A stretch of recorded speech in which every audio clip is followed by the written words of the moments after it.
Halo, bertemu lagi dengan saya terkait dengan informasi terbaru dari dunia pendidikan. Dalam hal ini adalah aplikasi Dapodik yang telah rilis pada tanggal 19 Juli 2020. Untuk teman-teman OPS yang membutuhkan tutorial atau informasi terkait dengan proses instalasi, proses pengerjaan, dan hal-hal teknis lainnya yang berkaitan dengan aplikasi Dapodik versi terbaru 2021 ini, bisa mengikuti video saya. Dan jangan lupa bagi yang belum subscribe channel saya, silakan subscribe untuk mendapatkan informasi terbaru terkait dengan dunia aplikasi pendidikan dan informasi-informasi teknis dan aplikasi lainnya. Baik, kita langsung saja. Teman-teman pasti sudah tahu bahwa rilis aplikasi Dapodik versi terbaru ini sudah dilakukan, dan pada laman Dapodik Dasmen itu sudah ada informasi rilis aplikasi. Bisa saja langsung teman-teman mengunjungi situs Dapodik Dasmen, atau juga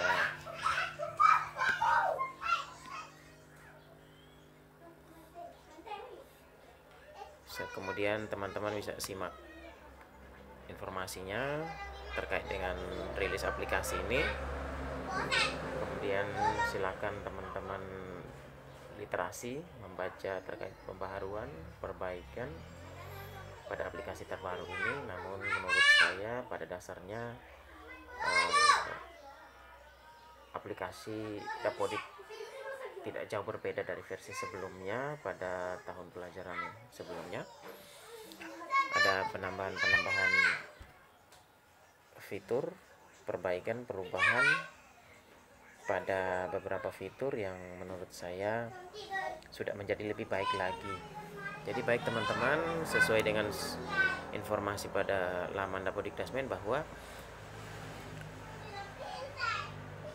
pemutakhiran data dilakukan paling lambat pada Senin 31 Agustus 2020 terkait dengan penarikan data untuk program BOS, dan Rabu 30 September penarikan data untuk program DOP dengan tetap menjaga kualitas data.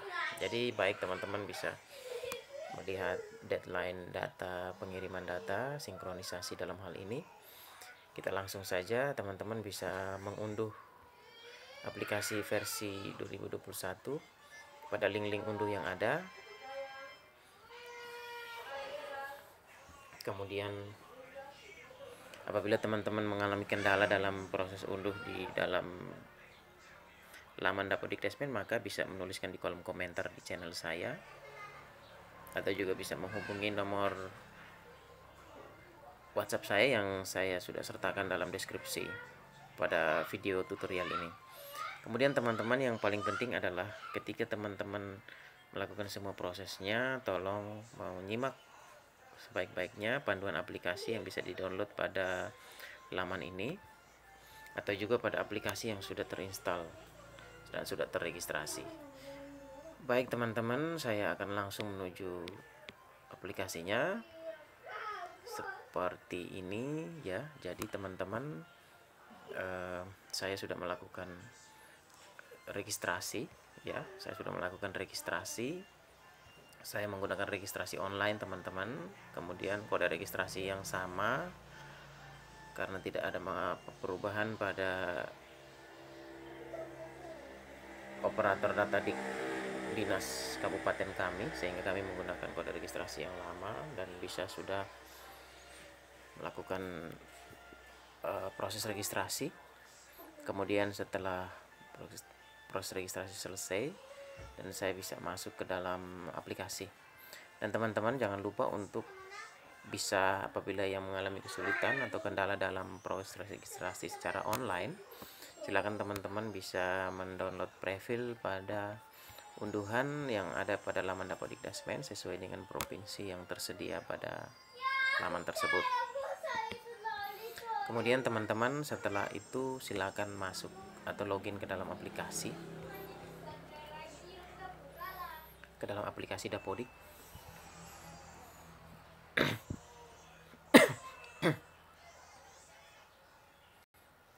Dan teman-teman perlu diketahui bahwa spesifikasi pada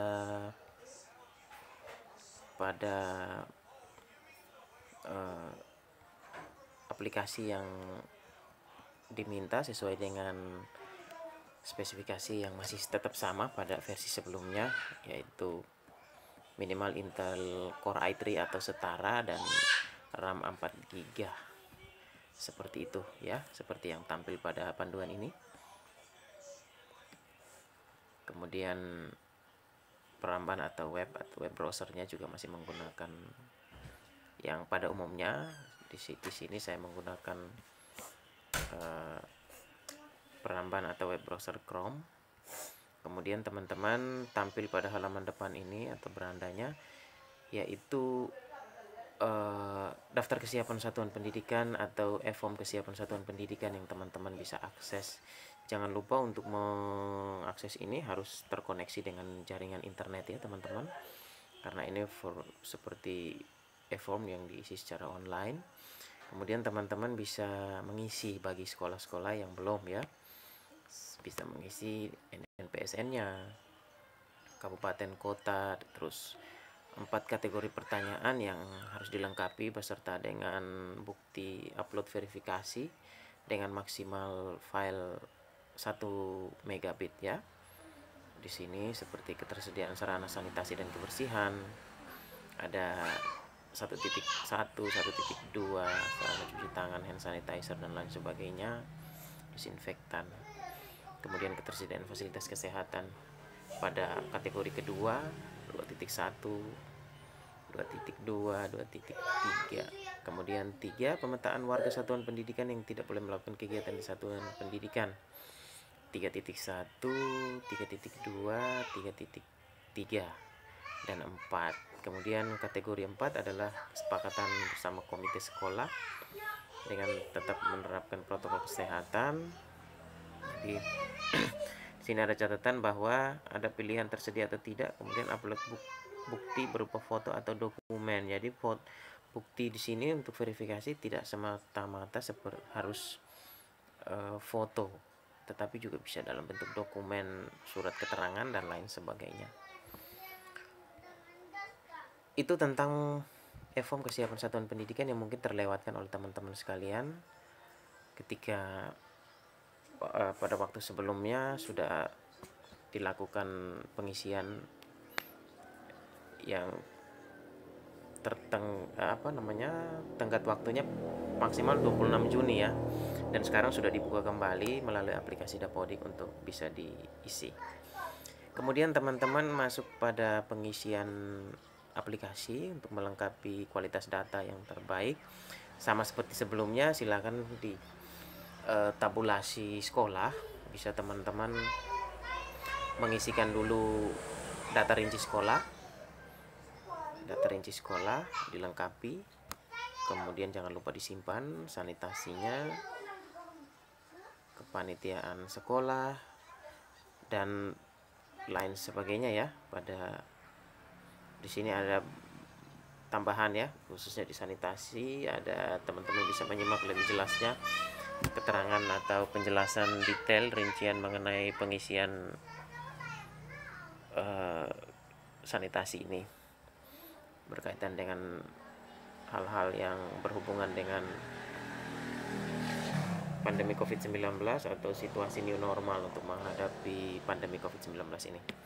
Kemudian teman-teman silakan masuk pada Sarpras. Di Sarpras isiannya teman-teman silakan mengklik dulu data-data Sarpras yang ada, kemudian bisa teman-teman menyalin data periodik, kemudian jangan lupa mengisikan kondisi ya. Di sini yang terbaru adalah kondisi kerusakan oleh sekolah yang sudah dilengkapi dengan formulir kalkulator perhitungan tingkat kerusakan yang dikeluarkan oleh Kemen PUPR ya, bisa diunduh atau di-download pada menu ini. Kemudian Setelah itu teman-teman bisa melanjutkan kepada ruang untuk mengisi kondisinya. Silakan teman-teman mengisikan kondisinya ya sesuai dengan kondisi yang ada saat ini. Kemudian surprise yang lain bisa dilengkapi teman-teman. Kemudian GTK ya, GTK di sini bisa dimulai dari guru, bisa di salin penugasan ya, bisa teman-teman salin penugasan. Kemudian di sini ada verifikasi akun ya, akun diverifikasi. Teman-teman bisa menyimak lebih jelasnya di panduan atau daftar pertanyaan dan jawaban yang sudah disediakan. Seperti ini ya teman-teman, bisa mendownload daftar pertanyaan yang sudah disediakan, pertanyaan dan jawaban ya. FAQ, frequently asked question ya, pertanyaan yang sering ditanyakan itu maksudnya, yang sering ditanyakan itu sudah ada, bisa tanya jawab, itu bisa teman-teman lihat di sini, sudah lengkap sekali. Teman-teman bagi yang kesulitan dalam hal-hal teknis atau hal-hal pendataan aplikasi Dapodik versi 2021 ini bisa membaca dulu, menyimak dulu sebelum teman-teman menanyakan pada dinas atau pada tingkat yang lebih di atasnya, karena di sini sudah disediakan semua pertanyaan-pertanyaan yang berkaitan dengan aplikasi Dapodik dan juga dilengkapi dengan panduan yang menurut saya sudah sangat lengkap sekali. Kemudian verifikasi ini juga bisa teman-teman melakukan verifikasi nantinya ya. Kemudian ada tenaga kependidikan juga sama. Kemudian silakan teman-teman kepada peserta didik. Dan pada peserta didik ini teman-teman siswa yang sudah yang sudah lulus dalam hal ini itu sudah dilakukan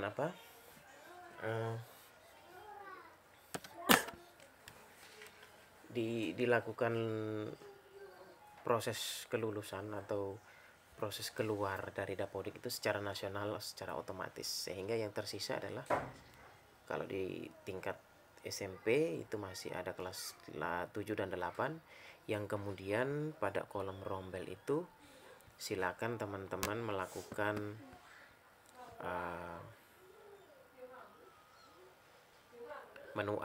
melalui menu aksi untuk kenaikan kelas ya.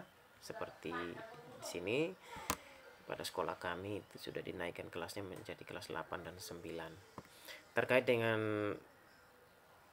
peserta didik baru yang masuk dalam hal ini seperti sekolah kami kelas 7 itu harus melakukan tarik peserta didik online melalui data seperti ini ya. Mungkin teman-teman sudah terbiasa melakukan tarik data ini, namun yang perlu teman-teman ketahui bahwa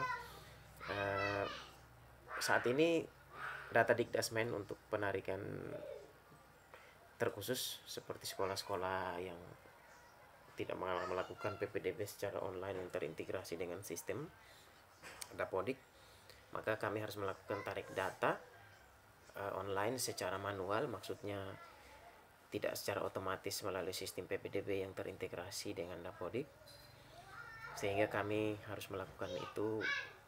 Namun saat ini data Dikdasmen ini masih belum terlalu normal untuk melakukan penarikan data, mungkin ada kendala teknis dan pemeliharaan maupun pemulihan server dan lain sebagainya. Terkait dengan seperti ini ya, tampil ya teman-teman, sistem sedang sibuk. Nah, ini sambil menunggu teman-teman bisa melakukan proses pengerjaan aplikasi Dapodik pada validasi maupun kelengkapan yang harus disiapkan untuk melengkapi kualitas data yang baik sebelum melakukan tarik online peserta didik baru ya.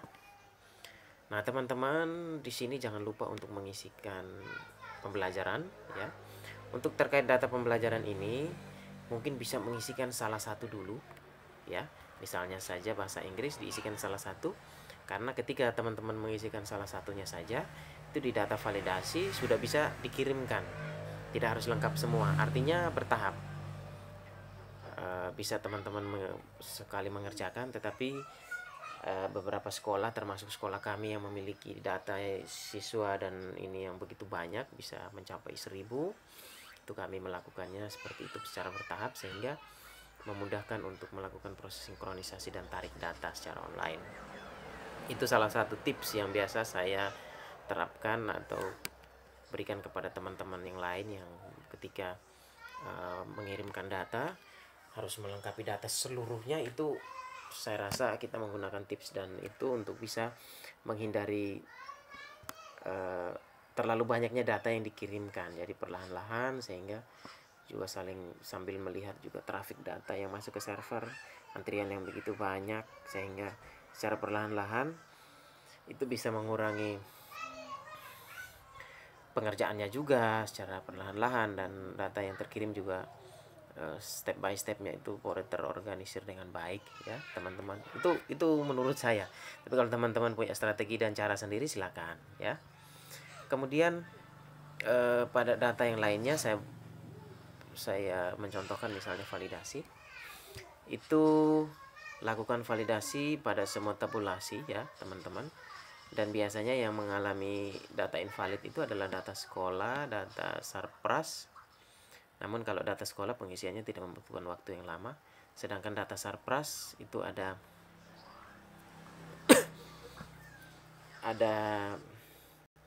pembaharuan pada aplikasi Dapodik versi kali ini, tahun ini yang terbaru, itu harus diisikan ulang. Nah, beda dengan tahun-tahun sebelumnya yang bisa disalin datanya untuk berlanjut pada tahun pelajaran berikutnya, tapi kali ini harus diisikan ulang sesuai dengan kondisi pada tahun ini. Kemudian peserta didik itu apabila sudah menaikkan ke kelas 9 atau kelas yang akan menghadapi ujian kenaikan tingkat, maka pada tahun ini itu sudah harus melengkapi nomor induk siswanya ya, nomor induk siswa sekolah atau nomor induk peserta didik. Kemudian rombongan belajar biasa di sini adalah mengisi pembelajaran. Jadi saya memberikan tips seperti tadi, teman-teman bisa mengisikan misalnya satu rombel itu mengisikan dulu satu pembelajaran, kemudian disinkron dulu untuk kepentingan menarik data online atau hal lain sebagainya. Kemudian setelah itu bisa melengkapinya lagi untuk dikirim kualitas data yang terbaik untuk mengakomodir jumlah jam pelajaran, terlebih untuk guru penerima tunjangan sertifikasi. Kemudian jangan lupa teman-teman mengunjungi validasi ya, teman-teman mengisi validasi pusat. Di sini ada beberapa informasi-informasi atau pesan-pesan dari validasi. Nah, seperti ini teman-teman bisa melihat, kemudian ditindaklanjuti sesuai dengan persoalan atau pesan kesalahan yang ada ya. Kemudian pada peserta didik juga ya, teman-teman bisa melakukan verifikasi data untuk mengirimkan data yang valid, yang benar-benar berkualitas dari sekolah teman-teman semua. Kemudian jangan lupa teman-teman mengunjungi pusat unduhan. Ada berbagai panduan, peraturan, formulir, dan manajemen serta hal-hal lain yang mungkin akan diupdate. Nah, di sini juga ada tanya jawab aplikasi Dapodik untuk mengikuti informasi terbaru dari aplikasi versi terbaru ini. Kemudian ya menurut saya itu saja ya teman-teman. Tidak ada hal-hal lain yang baru sekali dari aplikasi versi 2021 ini. Saya yakin teman-teman sudah bisa melakukan semua prosesnya dengan baik sehingga pengerjaan aplikasi Dapodik boleh terkirim atau tersinkron pada jadwal-jadwal yang sudah ditentukan.